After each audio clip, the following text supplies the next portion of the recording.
Chris Nichols owns one of 20 specially converted flats inside Christchurch in northwest London. I've always wanted to live in a beautiful building, and the churches in this country are probably the most beautiful buildings around.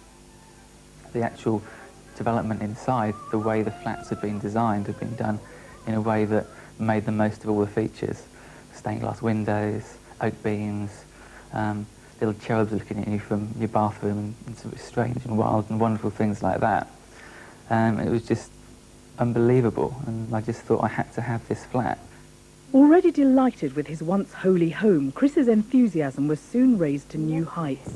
Irritated by pigeons scratching in the space above his bedroom ceiling, he broke through and found himself in the church spire, with the original 19th century clock and bell, which are now incorporated into the flat.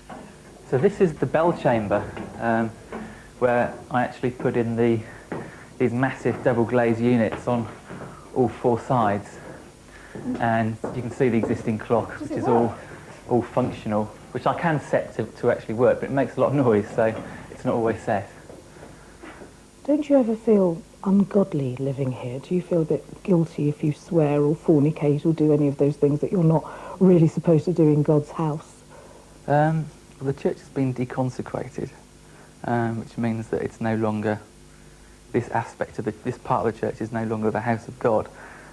But 1/3 of the church is still being used as a church. I felt a little bit strange at first. I think everybody did who moved into this development. But you get used to it very quickly, and you just treat it as a home, and you don't really think that it's a church. You just see it as a beautiful building and a beautiful flat. You'd be right in thinking this is just an ordinary 3-bedroomed house in Shepherd's Bush, but here I am out at the back. Just have a look at what the owner's done with the scullery.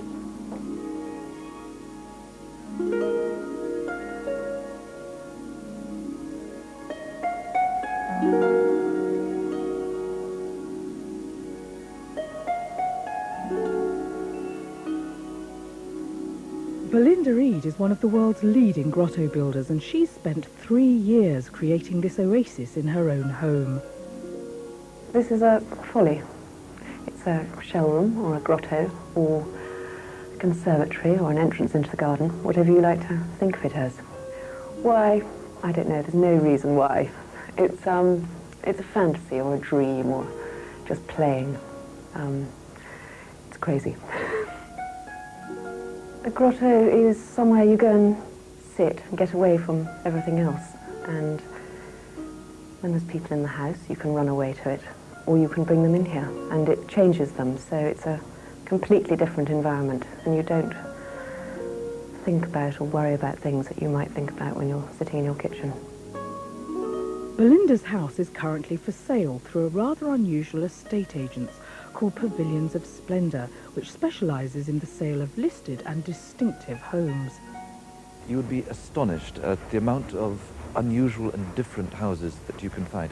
You don't have to live in a 2-up, 2-down house for the same price. You can live in somewhere that's a palace to come home to, that will really make you and your friends' jaws drop with amazement. The Royal Watermen's almshouses in Penge are just such properties. The old almshouses are beautiful. When you come from the high street, which is a very busy, multicultural high street, you come through the grounds and there's suddenly peace. The iron gates shut behind you from the main road, and it's peaceful. You always feel you're opening into a bit of history, and I think we are. Carol lives in what used to be the chapel for the retired watermen. It was derelict when she found it and has taken 4 years to convert. House prices in London, particularly, are more dependent on the location than they are on the quality of the building. And the thing that makes Pavilions of Splendour special is that the quality of the building is paramount to us. The location isn't so important, the condition isn't so important. It's the quality of the original building which fascinates us and which interests us and which interests our buyers. To us now, it's home. I mean, it's nothing. We do have people come and they say, oh, this is wonderful, and how does it feel?